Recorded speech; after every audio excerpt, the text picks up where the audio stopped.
There are tons of laws and principles and best practices of UX design. So many, in fact, that it could make your little UX head spin in circles. So in this video, I'm going to share the 4 most important laws of UX design that you need to know.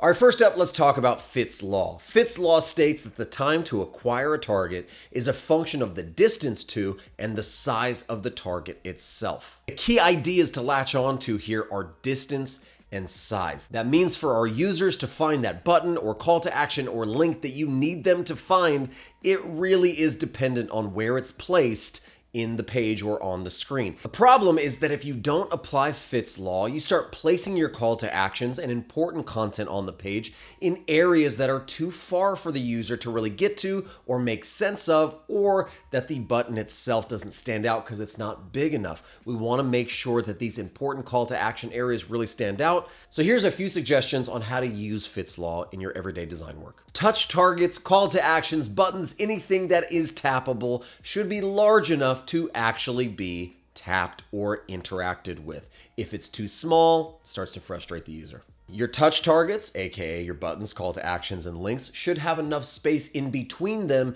so you don't accidentally click on one instead of the other. Make sure there's a good amount of distance between them.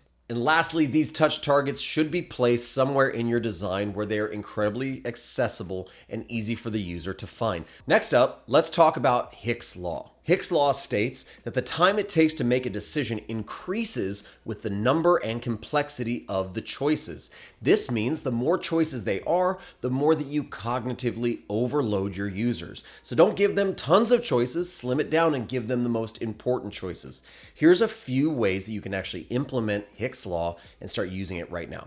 If decisions need to be made quickly and response times are something that are actually critical, you need to minimize the amount of options on the screen available. If you have really complex flows and complex things you're trying to accomplish, break them into smaller, easier to digest steps and allow the user to go through step by step so you won't overload them. You can actually help users to make decisions, not even by lessening the options, but by giving them a suggested option by highlighting the option you'd like them to take. So for instance, would you like to check out now, or would you like to go back to your cart or shop some more? We want to go ahead and highlight checkout now. We can use a little trick called progressive disclosure to start revealing items or information or options to them as they step through the process. This is really great for onboardings and checkout experiences and numerous other applications. Before we move on to the other laws of UX, a quick favor to ask of you. If you could leave a comment down below, just tell me where you're coming from, what your experience is with UX, or just say hi. That would be great and actually help with the algorithm for other people to see this content. If you find it to be valuable, maybe they would too. So leave a comment down below. I'd love to hear from you. Next up, let's talk about Jacob's Law. Jacob's Law states that users spend most of their time on other sites. This means that users prefer your site to work the same way as all other sites that they already know. If you're trying to accomplish similar things that other people are trying to accomplish with their users, it doesn't make sense to create some sort of new, amazing navigational structure or system that nobody's ever seen before. It makes way more sense to lean on the tried and true tactics and techniques that other people have paved the way with. Here's a few ways you can actually apply Jacob's Law to your everyday work. The more alike your product or design is to other products or designs, consider taking some inspiration to some of the UI patterns and UX patterns that they're using throughout their work. They already know how to do that. Why not just make it easy for your user? Next up, don't make your users learn new mental models of how to get from one screen to another or how navigation works from one area into another. Use similar flows and mental models and structures to make your applications and designs make sense. If you have to make a change and deviate from the norm or the standard that you can find elsewhere, make sure you do it as little as possible lest you abstract yourself away so much from what's usable that you end up confusing your users. So if you have to stray, just don't stray too far.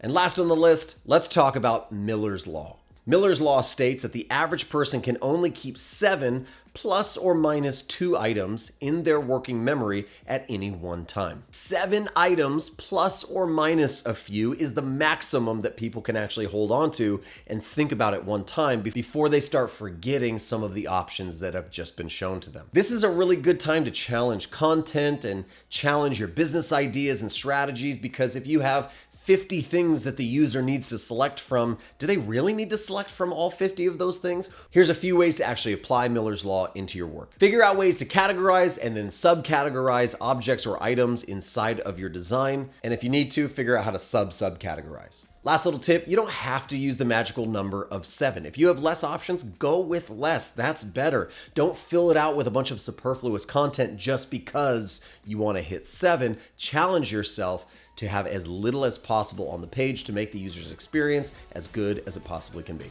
Well, that's it. Those are the 4 most important laws of UX design. Some of you out there might be saying, well, what about this one or what about that one you missed? Like I said earlier in the video, there are tons of laws and principles and best practices in UX design. These just happen to be the 4 I find to be most important. This video was inspired by the website Laws of UX. I'm going to put the link down in the description where you can explore these 4, see examples, implementations, as well as tons of other principles, best practices, and UX laws. So check that out if you want to learn more. I hope you enjoyed the video. If you did, make sure you leave a thumbs up, subscribe to the channel, and ring that bell so you know when more videos like this one come out. I hope you're having an amazing week. I hope you're designing amazing things, making amazing things, and using these laws of UX to make your designs even better.